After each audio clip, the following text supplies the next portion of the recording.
안녕하세요. 옷깃만 스쳐도 인연이라는 말, 참 흔하게 듣는 말입니다. 전 이제 60대가 된 중견 사업가인데요.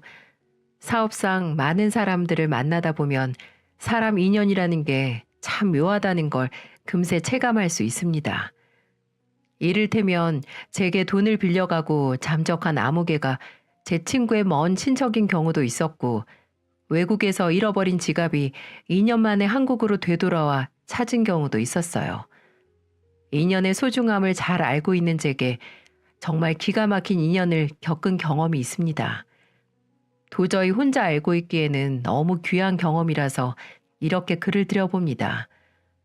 더불어 제 사연을 통해 여러분들의 가슴에 작은 온기라도 깃들 수 있다면 더 바랄 나위가 없을 것 같네요. 전 에어컨에 들어가는 냉매 관련 부품을 제조하는 작은 회사를 운영하고 있는데요. 오래전부터 해오던 일이라서 나름 기술력도 있고 세계 유일의 특허 기술도 보유하고 있는 강소기업입니다. 처음 이 업계에 발을 디뎠을 땐 말도 못할 정도로 고생이 심했죠. 그렇지만 제가 할 수 있는 일이 있다는 것에 감사하며 열심히 일을 했고, 후에는 제가 독립해서 회사를 차릴 수 있을 정도로 성장을 했죠. 지금까지 이 일을 통해서 우리 식구 부족함 없이 건사했고, 수십 명에 이르는 직원들의 생계에 보탬이 되었으니 이 얼마나 감사한 일입니까? 하지만 제게 위기가 없었던 건 아니었어요. 수출 계약을 맺고 애써 제작한 상품들이 규격이 맞지 않는다는 이유로 모조리 인수 거절을 당한 적도 있었고요. 대금 결제가 늦어져 회사가 은행에 넘어갈 뻔한 위기도 여러 차례 있었습니다. 그런 위기를 겪을 때마다 아찔했지만 하늘에서 돌봐주신 덕택인지 어떻게 해서든 잘 극복할 수 있었습니다. 그리고 수십 년 전 정말 등골이 서늘했던 위기도 있었죠. 제 딸애가 겨우 서너 살쯤 되었을까요? 바쁜 일 때문에 가족끼리 제대로 된 나들이 한번 가지 못했던 저는 모처럼 만에 온 식구들과 함께 내장산 단풍을 구경 가기로 했죠. 그렇게 설레고 즐거운 날 전혀 예상치 못한 일이 벌어지고 말았어요. 직접 운전대를 잡고 정읍을 향해 고속도로를 달리고 있는데 느닷없이 옆 차선에 있던 차량이 갑작스럽게 끼어드는 게 아니겠어요? 본능적으로 핸들을 크게 틀었는데 그만 제 차량이 중심을 잃고 전복되고 만 것이었죠. 그 짧은 순간 꼼짝없이 죽는 줄로만 알았습니다. 귀청이 찢어질 듯한 굉음과 함께 아내와 아이들의 비명소리가 들리더군요. 땅을 구르던 차가 겨우 멈췄을 땐 차량이 천정과 바닥이 뒤집혀 있었어요. 다행히 안전벨트를 하고 있던 탓에 크게 다친 사람은 없어 보였어요. 자지러지게 우는 아이들을 달래며 차량에서 빠져나오기 위해 문을 열었습니다. 그런데 뭐가 망가져 버린 건지 차 문이 옴짝달싹 하지도 않더라고요. 뒷문도 앞문도 모두 마찬가지였어요. 제가 아무리 용을 써봐도 도저히 차 문이 열리지가 않더라고요. 처음엔 어떻게든 열리겠지 하는 마음에 계속 문을 밀어냈습니다. 그런데 갑자기 차 안으로 매캐한 연기까지 스미기 시작하는 거예요. 타닥타닥 뭔가 타는 소리도 들리고요. 그러니까 이제 마음이 점점 다급해지는 겁니다. 어서 전복된 차 안에서 탈출하지 않으면 큰일 나겠다 싶더라고요. 바로 그 순간 누군가 차 밖에서 문을 열어주려고 애를 씁니다. 소화기까지 들고 와선 차량에 붙은 불을 꺼주었고 문이 잘 열리지 않자 뒷좌석 유리창을 깨뜨리기 시작했죠. 그리고 팔을 뻗어 아이들부터 차례로 꺼내주었고 저도 그 공간을 통해서 무사히 빠져나올 수 있었습니다. 겨우 탈출을 하고 나서야 사고 상황이 얼마나 심각했는지 알 수 있었어요. 제 차량은 종이장처럼 구겨져 있었고 새는 연료에 불도 붙어 있었어요. 조금만 늦었으면 정말 큰일 날 뻔한 상황이었던 거죠. 전 저희 가족을 구한 분에게 깊숙이 고개를 숙였습니다. 정말 감사합니다. 덕분에 목숨을 건졌어요. 정말 감사합니다. 별 말씀을요. 그래도 크게 다친 분들이 없어서 불행 중 다행입니다. 이 은혜를 어떻게 갚아야 할지 연락처라도 주시면 살해하겠습니다. 아닙니다. 저도 가족들이랑 시골에 내려가던 중이었어요. 다친 사람이 없으면 된 거죠, 뭐. 그럼 전 이만 돌아가 보겠습니다. 사고 처리 잘 하시고요. 그래도 이렇게 가시면 어떡합니까? 저희 가족 목숨을 구해준 분이신데. 아이고, 사장님, 괜찮습니다. 제가 도움이 됐다는 것만 해도 기분이 좋은데요. 어서 가족들 챙기시고 사고 처리 잘하세요. 그렇게 그분은 갓길에 세워둔 자신의 차량으로 걸음을 재촉하더군요. 제 입장에선 너무 고마우신 분이죠. 그분의 용감한 행동이 아니었다면 살아 숨쉴 수 없었을지도 몰랐으니까요. 그런데 이게 웬일입니까? 자신의 차량으로 돌아가던 그분을 향해 커다란 트럭이 덮쳐오는 게 아니겠어요? 트럭 운전자는 사고 현장을 미처 발견하지 못한 듯 했습니다. 급하게 급제동을 해보지만 절 구해준 그분을 덮치더니 갓길에 세워진 차량까지 충격하고 멈춰섰어요. 너무 놀란 저는 급히 달려가 도로에 쓰러진 그분을 살펴보았죠. 하지만 피를 철철 흘리며 축 늘어져 있더군요. 한눈에 봐도 소생하기는 어려워 보였습니다. 이게 무슨 날벼락 같은 일일까요? 절 돕기 위해 차에서 내렸다가 오히려 2차 사고를 당해버리고 만 것이었어요. 게다가 가족들이 기다리고 있던 그분의 승용차도 트럭과 부딪히는 바람에 심하게 손상되어 있었죠. 말 그대로 도로는 아수라장이 되어 있었습니다. 구급차와 소방차가 출동을 해서 사고 현장을 수습하기 시작했죠. 절 구해준 그분과 가족들도 차례로 실려갔고 저희 가족 역시 인근 병원에 옮겨져 검사를 받았습니다. 검사를 받는 내내 그분의 얼굴이 떠올라 지워지지가 않더군요. 하필 저를 구해주려다가 크게 다치고 만 겁니다. 얼핏 보기에도 심각한 중상이었어요. 같은 병원에 옮겨졌으면 들여다보기라도 했을 텐데 아마 다른 병원으로 이송된 것 같았어요. 비교적 가벼운 부상이었던 우리 가족은 곧 병원에서 나올 수 있었고 경찰서에서 사고와 관련된 조사를 받은 다음 가족들을 데리고 집으로 돌아갈 수 있었어요. 그리고 다음 날이 되자마자 수소문을 해서 그분이 옮겨진 병원을 알아낼 수 있었죠. 그리고 곧바로 그 병원으로 향했습니다. 부디 저희 가족을 구해준 그분이 무사히 살아계시길 빌고 또 빌었어요. 하지만 병원에 도착한 제가 그분을 찾은 순간 제 바람이 산산조각이 났다는 걸 알 수 있었습니다. 어젯밤 교통사고로 이송된 그분은 심각한 부상으로 사망했다는 것이었어요. 하긴 트럭의 정통으로 치인 모습을 제 눈으로 똑똑히 보았는데 살아있을 리가 만무했죠. 그나마 다행인 것은 차에 타고 있던 그분의 가족들은 다행히 생명엔 지장이 없었다는 점이었습니다. 무엇에라도 홀리듯 병원에 차려진 그분의 빈소에 찾아갔습니다. 그 자리엔 가장을 잃고 혼자 된 미망인이 쓸쓸히 앉아있더군요.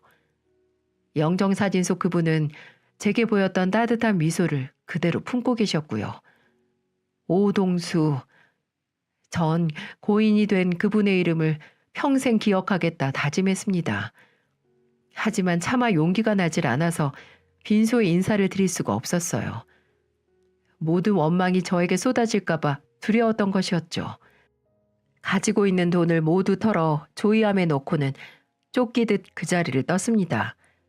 부디 좋은 곳에서 편안하게 쉬시길 감사하고 또 감사하다며 은인의 명복을 빌었습니다.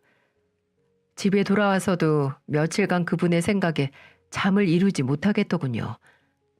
아내에게도 우리 가족을 구해주신 그분이 목숨을 잃었다는 말을 해주었어요. 아내 역시 눈물을 훔치며 그분의 희생에 말을 잃고 말았죠. 여보, 그래도 우리 목숨을 구해주신 분인데 유족에게 인사는 드려야 하는 거 아니에요? 아니, 인사가 아니라 사죄를 드려야겠죠. 뺨을 맞고 멱살을 잡히더라도 우리를 구해주시다 그렇게 되신 건데 모른 척 하는 건 아니잖아요. 아내의 말이 옳습니다. 겁을 먹고 달아난 제가 부끄러웠어요. 매를 맞더라도 감사하고 또 죄송하다는 말을 올리는 게 맞습니다. 하지만 그런 마음을 먹었을 땐 이미 그분의 장례식은 끝나고 난 뒤였어요. 따로 알고 있는 연락처가 없어 유족에게 연락할 길이 막막했죠. 경찰서에도 전화를 걸어봤지만 알려줄 수 없다는 답변만 돌아왔어요. 장례식장에다가 겨우 사정을 해서 전화번호를 받을 수 있었죠. 전 떨리는 마음으로 그 번호로 전화를 걸었어요. 몇 번의 신호음이 들리고 이내 생기가 없는 목소리가 수화기를 통해 들려왔습니다. 여보세요? 아, 안녕하세요. 혹시 오동수 씨 유족분 되시나요? 네, 그런데요. 목소리의 주인공은 아마 아내인 듯 했습니다. 저는 조금 망설이다가 떨리는 마음으로 제 신분을 밝혔어요. 실은 제가 오동수 씨에게 큰 도움을 받은 차량 운전자입니다. 그 말은 곧 저 때문에 오동수 씨가 죽고 말았습니다. 이렇게 말하는 것과 다름없었죠.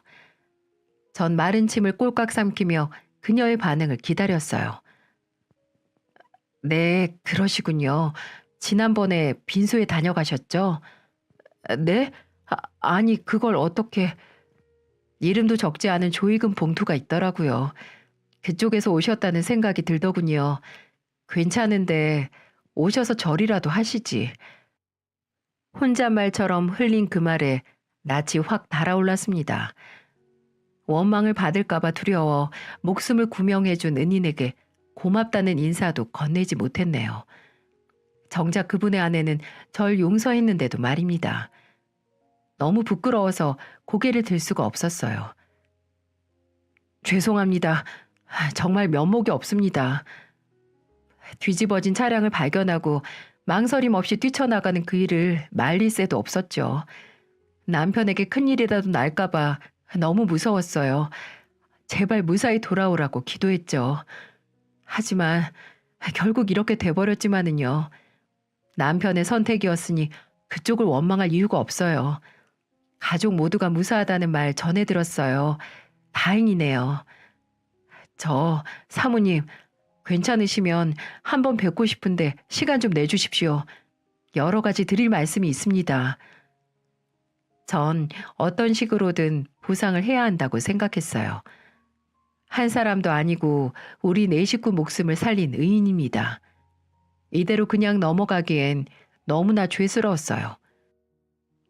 아니요. 그럴 필요는 없을 것 같아요. 혹시라도 마음이 쓰여서 그러시다면 그럴 필요 없습니다. 그리고 저희는 조만간 이 나라를 떠날 것 같네요. 네? 제가 드릴 말씀은 여기까지예요. 그럼 이만 끊겠습니다. 원망하진 않지만 그렇다고 한영하지도 않는 무미건조한 음성에 더 이상 토를 달 수가 없더라고요. 사실 전 은인의 유족에게 금전적으로라도 보상을 드리려고 했습니다. 돈과 목숨을 견줄 수 없겠지만 제가 할 수 있는 건 그게 전부였으니까요. 하지만 유족이 거부를 하니 그마저도 가능한 일이 아니었어요. 그렇게 안타까운 마음만을 간직한 채 세월은 흘러만 갔고 저 역시 그 일을 가슴속에 묻어두고 일상을 살고 있었어요. 사고 당시 4살이었던 큰애가 지금은 20대 후반이 되었으니까 벌써 20년도 넘었네요. 은인 덕분에 우리 딸이 건강하게 잘 성장할 수 있었죠. 저와 딸아이는 아주 친밀한 부녀 사이입니다. 아내가 질투할 정도로 가깝게 지내고 있죠. 회사에서 실수한 이야기, 보고 싶은 영화 이야기, 단짝 친구가 술을 먹고 남의 집에 잘못 들어간 이야기 등등 사소한 이야기거리도 우리 두 사람의 수다 재료로 쓰이거든요. 서로 맥주 한 잔씩을 앞에 두고 깔깔거리며 웃는 시간이 얼마나 소중한지 모르겠어요. 우리 딸은 만나는 남자 없나? 만나는 남자? 그래, 지금 생각해보니까 넌 다른 얘기는 다 해도 남자친구 얘기는 한 번도 한 적이 없잖니. 지금 네 나이가 몇인데 연애를 해보지 않았을 리도 없고 말이야. 어때? 아빠 말이 틀려? 어, 그건 그렇긴 한데 내가 아빠한테 남자친구 얘기를 하지 않은 이유는 굳이 소개시켜 줄 만한 깊은 사이가 아니기 때문이야. 결혼에 대한 확신도 없는데 굳이 소개시켜 줘서 뭐해? 내가 아빠 앞에 남자를 데리고 왔을 땐 정말 결혼하고 싶은 남자란 뜻이야. 알았지? 그래. 그럼 잔뜩 기대를 해봐야겠는데 언제 우리 딸이 남자를 소개시켜 주려나? 글쎄요. 그건 나도 모르겠지만 기대는 해봐도 괜찮을 것 같은데? 뭐? 그게 정말이야? 진짜 결혼할 남자를 소개시켜 준다는 거야? 요 녀석이 얼굴을 발그레하게 붉히며 고개를 끄덕였어요. 아빠 말고 사랑하는 남자가 생겼단 말을 딸에게 들으면 어떤 기분인지 아세요? 마음이 기쁘기도 하면서 뭔지 모르게 섭섭하기도 하답니다. 자식이 언제 이렇게 커서 제 짝을 만났나 싶기도 하고 어떤 놈이 우리 귀한 딸을 채가려는지 부하가 치밀기도 하고요. 아무튼 그런 제 마음과는 별개로 얼마 후 딸애는 제 남자친구를 제 눈앞에 데려다 놓더군요. 딸애가 그랬습니다. 자기가 남자를 데리고 왔을 땐 정말 결혼하고 싶은 남자라고요. 훤칠한 키에 잘생긴 얼굴은 척 봐도 호감이었어요. 거기에다 정중한 태도와 가볍지 않은 말투까지 제 마음에 쏙 들더군요. 그래, 자네는 지금 하는 일이 뭔가? 예, 회사에서 해외 파트를 맡고 있습니다. 그래. 우리 애랑 만난 지는 얼마나 됐지? 1년 조금 넘었습니다. 그래, 서로 다투지 말고 잘 만나고 있는 건 맞지? 물론입니다, 아버님. 아버님 소리가 술술 잘도 나옵니다. 그게 좀 얄밉게 보였지만 대체로 괜찮은 청년 같더군요. 그런데 이게 웬일입니까? 화장실에 다녀오겠다며 자리에서 일어난 그 녀석이 다리를 심하게 절며 걷는 게 아니겠어요? 전 애써 놀란 마음을 감추곤 딸아이에게 물었죠. 뭐냐? 저 친구 다리를 다쳤나? 아, 그게 아니고 원래 좀 다리를 절어. 뭐? 원래?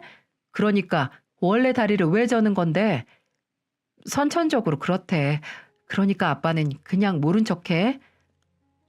모른 척을 하라는데 이런 부분이 어떻게 모른 척을 할 수 있는 부분인가요? 딸애가 남편으로 삼고 싶다는 남자가 다리를 심하게 절고 있다면 저에게도 매우 심각한 문제였어요. 그렇게 첫 만남을 마치고 숨 좀 돌리려고 하는데 토끼 같은 눈을 뜬 딸애가 제게 묻더라고요. 아빠, 어때? 내가 남편감은 정말 잘 골랐지? 어? 그렇긴 한데 다른 건 다 좋은데 말이야. 왜? 뭐가 마음에 들지 않아? 그러니까 성격도 좋고 직장도 그만하면 괜찮은데 그런데 설마 아빠 혹시 불편한 다리 때문에 그래? 실은 전혀 마음에 걸리지 않는다고 하면 거짓말이겠지. 그게 어때서 목발 짚고 걷는 것도 아닌데 걸을 때 좀 불편하거나 오래 걷지 못하는 것 빼고는 아무 이상 없어. 그러니까 괜한 편견 갖지 마. 아빠가 편견을 갖는 게 아니라 기왕이면 몸이 성한 친구가 네 남편이 되는 걸 바라는 거지. 아빠 입장이라면 누구든 그런 생각을 할 거야. 몸이 성한 것보다 마음이 성한 사람을 만나야지. 안 그래? 아무튼 난 그런 건 아무 상관없어. 아빠, 나 그 사람이랑 꼭 결혼하고 싶어. 그러니까 허락해줘요. 저와 아내는 서로의 얼굴을 바라보며 한숨을 내쉬었습니다. 아내의 마음도 제 마음과 크게 다르진 않을 겁니다. 두 사람은 상관없다지만 시간이 지나면 여러모로 힘든 일이 생길 테니까요. 가까이에서 보는 것과 함께 살면서 보는 것은 완전 다른 문제니까요. 전 완강한 딸애를 조심스럽게 설득해 보았습니다. 결혼 상대자는 신중히 고르는 게 맞아. 겨우 연애 1년 만에 평생 함께 살 사람을 확신한다는 것도 좀 위험하고 그러니까 네가 그렇게 좋다면 그 남자 더 만나봐. 결혼 문제는 더 만나보고 결정하는 게 좋겠다. 아빠, 난 이미 확신을 하고 있다니까? 진짜 그 사람이 한쪽 다리를 잘 못 쓰는 것 때문에 이래? 그게 결혼이랑 대체 무슨 상관인 건데? 아빠가 정말 이렇게 편협한 사람이었어? 지금 그 말이 아니잖아. 신랑감을 선택하는 거니까 신중하고 또 신중하란 말이잖아. 거짓말 마. 아빠는 그 사람이 쩔뚝이는 게 싫은 거잖아. 그게 마음에 들지 않는 거면서. 딸애가 버럭 화를 내며 뛰쳐나가버리더군요. 마음이 좀 씁쓸했습니다. 딸아이의 지적이 전부 다 맞기 때문이었죠. 솔직히 장애를 가진 사위보다는 정상적인 신체를 가진 사위였으면 좋겠다는 생각이 맞았어요. 제가 사위랑 사는 건 아니지만 우리 귀한 딸이 그런 남편 뒤치다꺼리를 하다가 인생 쪽날 것만 같은 걱정이 들더라고요. 제발 딸애가 부모의 마음을 이해해주고 다른 신랑감을 찾았으면 좋겠다고 생각을 했죠. 화가 난 딸아이와 몇 번이나 대화를 이어가 봤지만 우리 두 사람의 의견 차이는 좀처럼 좁혀지지가 않았죠. 난 네가 이 아빠 입장도 이해해줬으면 해. 내 소중한 딸이 정상적인 남자랑 살고 싶은 걸 바라는 거 당연한 거 아니니? 신체적인 장애가 정상적이지 못하다고 생각하는 아빠가 진짜 장애라는 거 왜 몰라? 아빠 말처럼 그 사람이 장애면 그 큰 회사에서 왜 고용을 했겠어? 누구보다 성실하고 훌륭한 남자야. 심지어는 술, 담배도 하지 않아. 그런 남자면 당연히 신랑감으로 최고 아니야? 그래, 그 친구가 바르고 훌륭한 친구라는 거 알겠어. 하지만 아빠는 더 건강했으면 좋겠다고. 아빠 말이 무슨 뜻인지 못 알아들어? 그러니까 다리 조금 저는 게 왜 건강하지 못한 거라고 생각하냐고. 아빠야말로 너무하는 거 아니야? 어쩜 사람을 그런 식으로 평가를 해? 이제 됐어. 아빠 허락 같은 거 필요 없어. 앞으로 내 인생은 내가 알아서 할 테니까 이제 아빠는 내 인생에서 신경 꺼. 뭐라고? 너 말 다 했니? 딸애가 냉정한 말을 쏟아내는데 정말 마음이 아프더라고요. 왜 부모 마음을 이렇게 몰라주고 고집을 피우는 걸까? 자식 키워봤자 엄한 놈 좋은 일만 시킨다더니만 이래서 그런 말이 나왔구나 하는 생각이 들더라고요. 하지만 이번만큼은 양보하고 싶지 않았습니다. 지금이야 지가 좋아하는 남자를 반대하니까 서럽고 원망스럽겠지만 시간이 지나면 아빠 말 듣기를 잘했다고 생각할 테니까요. 전 좀 더 강하게 반대를 해야겠다고 결심을 했죠. 이제 그냥 허락해주자는 아내에게도 단단히 일러두었습니다. 당신 마음 단단히 먹어야 해. 제가 결혼하고 싶은 마음에 생떼를 써도 절대 넘어가면 안 된다고. 내 말이 무슨 말인지 알아들었어? 아유, 당신도 참. 다 큰 애들끼리 서로 좋다는데 그걸 억지로 어떻게 말려요. 몸이든 마음이든 그 정도 흠결 없는 사람이 어디 있겠어요. 우리가 이해 좀 해줍시다. 네? 안 돼. 절대 안 돼. 내 눈에 흙이 들어가기 전까진 절대 안 된다고. 에휴, 그놈의 고집도 참. 두 눈에 흙이 들어가면 보통 아픈 게 아닐 텐데. 뭐라고? 아내도 딸 편을 드니까 이제 제겐 아구는 없었어요. 다시 한번 말하지만 전 딸애가 신체 건강한 남편과 살기를 바라는 마음을 포기할 수가 없었어요. 그렇게 살갑게 지내던 딸과 말 한마디 섞지 않고 냉랭하게 보낸 지 얼마나 지났을까요? 아침을 먹고 있는데 딸애가 갑자기 제게 먼저 말을 걸더라고요. 오늘 아빠 퇴근하고 뭐해?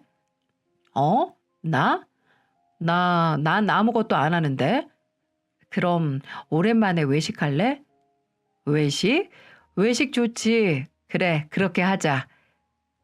참 오랜만에 딸과의 데이트였습니다. 전 딸의 마음이 좀 풀렸나 싶었죠. 딸애가 좋아하는 소곱창을 마음껏 사줘야겠다고 생각하고 있었어요. 그렇게 퇴근을 하고 약속 장소에서 기다리고 있는데 저 멀리서 딸애가 오는 게 보이더군요. 그런데 혼자가 아니었어요. 딸의 손을 잡고 아픈 다리를 쩔뚝이며 열심히 걸어오는 그놈은 딸이 그렇게나 감싸고 도는 남자친구였습니다. 갑자기 성질이 불쑥 일더군요.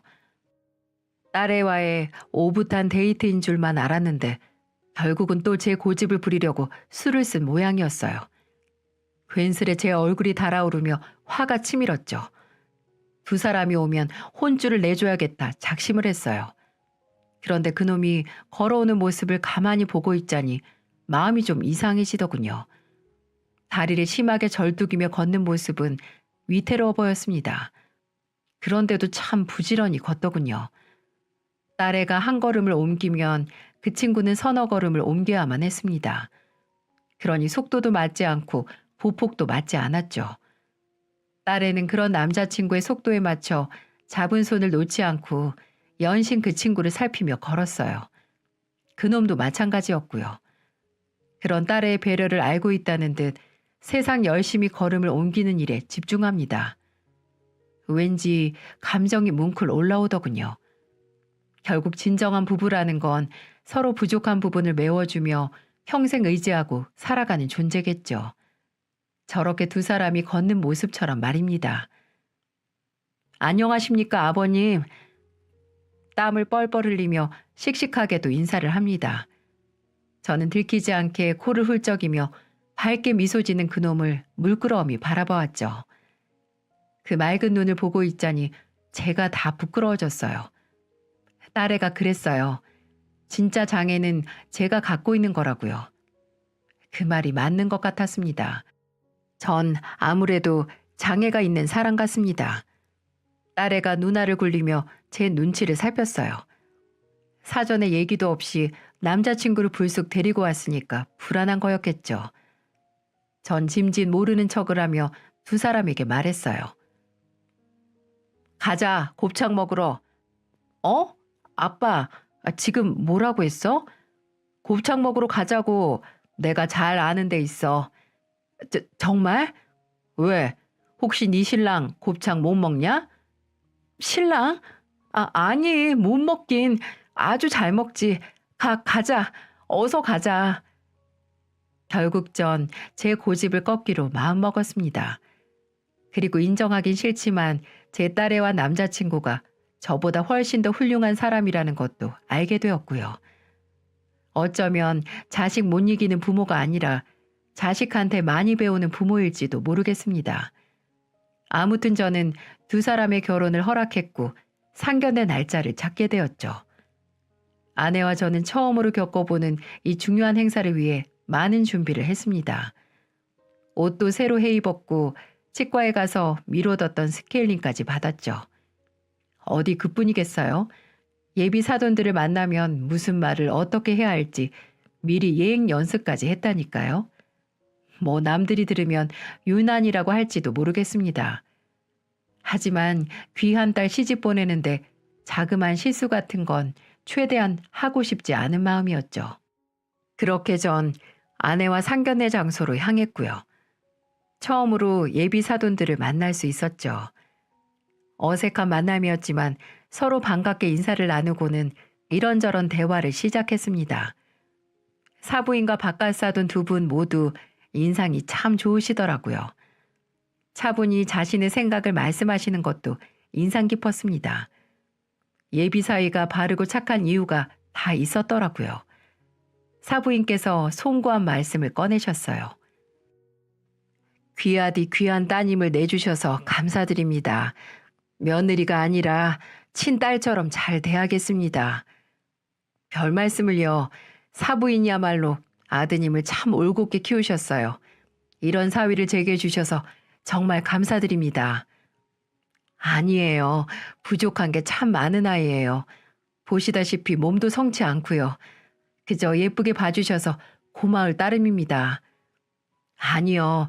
제가 본 청년 중에 가장 훌륭한 청년이었습니다. 이런 남자라면 제 딸을 평생 맡겨도 든든할 것 같네요. 아유, 감사합니다. 불의의 사고 때문에 한쪽 다리가 성하진 않지만 속 한번 썩이지 않고 잘 자라주었죠. 저도 아이에게 배울 때가 참 많답니다. 네, 사부인 말씀이 옳습니다. 저도 벌써 이 친구한테 많은 걸 배웠는걸요. 상견례 분위기는 무척 화기애애했습니다. 불필요한 가식은 지우고 서로 진심으로 대화를 나눈 덕일 거예요. 제가 마음을 바꾼 게 얼마나 다행인지 새삼 깨닫게 되었죠. 그런데 시간이 지날수록 사부인을 어디선가 본 것 같다는 생각이 들더군요. 확실히 떠오르진 않지만 분명 낯이 익은 얼굴이었어요. 그렇다고 이런 자리에서 사부인께 우리 어디서 본 적 있지 않냐고 물을 순 없지 않습니까? 그래서 속으로만 그렇게 생각을 하고 있었죠. 그런데 사부인이 뜻밖의 말을 꺼내는 게 아니겠어요? 우리 애가 저렇게 불편한 몸이 된 건 다 전부 제 탓입니다. 아이가 어렸을 때 애들 아빠와 외갓집에 가던 길이었는데 그만 교통사고를 당하고 말았죠. 그 후유증으로 아이가 한쪽 다리를 쓰지 못하게 된 겁니다. 아, 그런 아픈 사연이 있으셨군요. 네, 어머니가 너무 보고 싶어서 고향에 가자고 남편을 쫄랐거든요. 그렇게 고향에 가던 길에 우연히 전복된 차량을 본 남편이 도와야겠다면서 차를 세웠죠. 그 안에는 한 가족들이 있었거든요. 남편은 그런 걸 절대 지나치지 못하는 성미랍니다. 차 문이 열리지 않자 창문까지 깨가면서 겨우 그 사람들을 구해냈죠.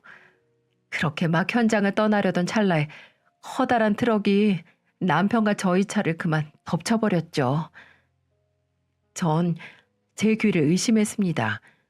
제가 경험한 일과 매우 흡사한 이야기를 사부인께서 하니까 무척 당황스럽더군요. 하지만 제가 아는 동일인이 아닐 거라고 생각했어요. 과거 절 도왔던 그분은 바로 돌아가시고 말았습니다. 하지만 지금 제 앞에는 바깥사돈이 계셨으니까요. 크게 다친 남편은 병원에 실려갔지만 얼마 못 가 죽었고요. 우리 불쌍한 아들은 한쪽 다리에 장애를 안고 살아야만 했습니다. 네? 저 사부인. 그럼 지금 계신 바깥사돈께선 네, 남편을 먼저 떠나보내고 난 후 나중에 다시 만난 사람이에요. 저에게 아주 큰 힘이 돼준 사람이죠. 애들도 당연히 아버지라 여기면서 살았고요. 갑자기 심장이 빨리 뛰며 정신이 혼미해지더군요.